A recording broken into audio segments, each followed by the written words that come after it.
Hello, old gays. Just want to quickly say, David. I love when David makes his Man About Town videos walking about town. I'm in love with David and his Man About Town, and apparently there's another Man About Town. And Raul, what to say about Raul? I really appreciated your facial.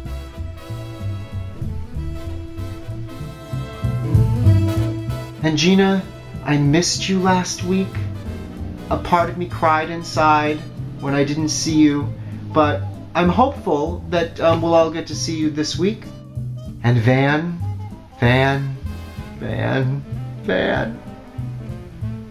I had a dream about Van last night. A few weeks ago we were talking about dreams, you know. Van.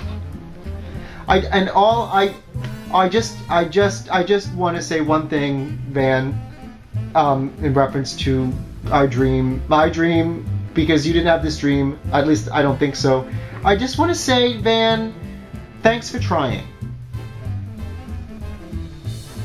I don't really have very much this week, but I did want to talk about a movie that I watched last night, and if anyone has not seen this movie or is interested in seeing this movie, I'm gonna give it away because it's, you know, has a whole, you know, like a Crying Game secret, which when I saw the Crying Game and everyone was talking about the Crying Game secret, I knew immediately that, you know, that was a guy. So I was like, is that the secret? Is that really the big Crying Game secret? So along the same lines, this has a secret, and the movie was Shutter Island, the Martin Scorsese movie with Leonardo DiCaprio. And I'm gonna give away the secret. So if you don't want to know the secret, if you want to see the movie, if you know, stop right now, stop. I've been attracted to this movie since it first came out because it takes place in a mental institution, and I have long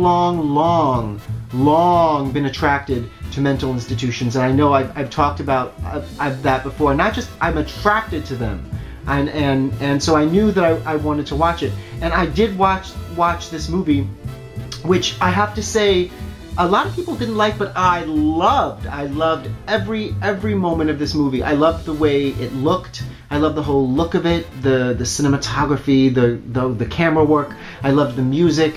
I just loved everything about it.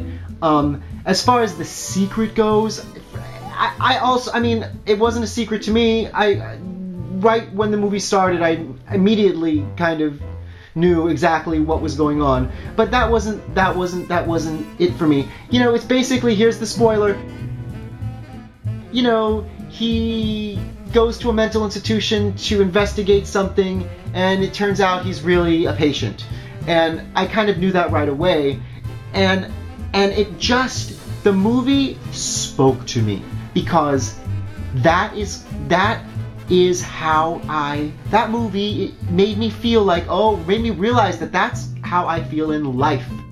I feel most of the time like I'm sane, but it seems possible that I'm really crazy and don't know it, and the life I'm leading is not really the life I think I'm leading, like I'm delusional.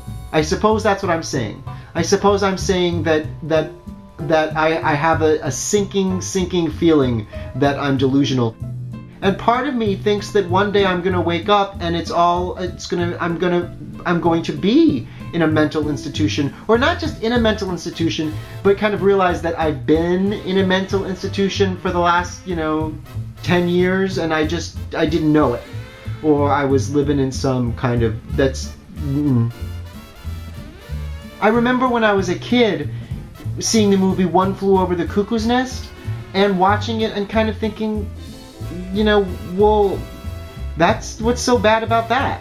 And I've always loved institutional food. I do. I love institutional food.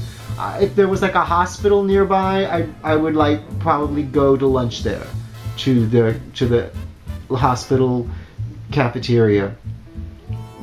it makes me want to go to a mental institution and live there. And the one quite specifically that Natalie Wood went to in the movie Splendor in the Grass, which I've mentioned before, which is my dream, to spend a few years in a place like that. Maybe I'm already there.